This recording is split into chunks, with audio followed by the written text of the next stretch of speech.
Kannur corporation വികസനകാര്യ സ്ഥിരം സമിതി അധ്യക്ഷന് മുൻ കോൺഗ്രസ് നേതാവുമായ പി.കെ. രാഗേഷിനെ മുസ്ലിം ലീഗ് പ്രവർത്തകർ മർദ്ദിച്ചു.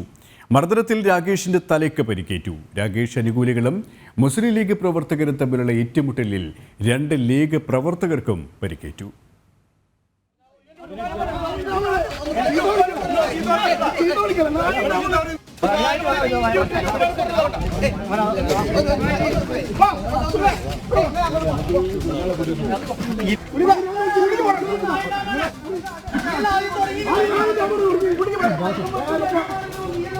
പടന്നപ്പാലത്ത് തോടുമൂടിയ വിഷയവുമായി ബന്ധപ്പെട്ട് പരിശോധന നടത്താൻ റവന്യൂ ഉദ്യോഗസ്ഥർ സ്ഥലത്തെത്തിയപ്പോഴാണ് പി.കെ. രാഗേഷും ലീഗ് പ്രവർത്തകരും തമ്മിൽ വാക്കേറ്റമുണ്ടായത്.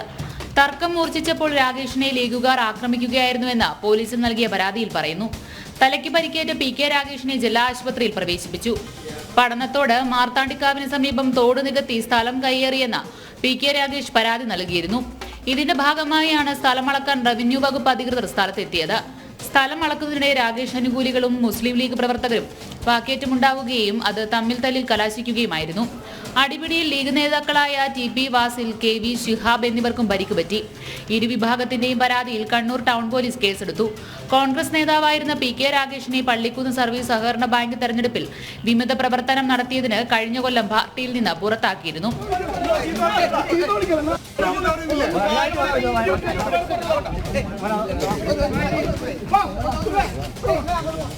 ജനം, കണ്ണൂർ.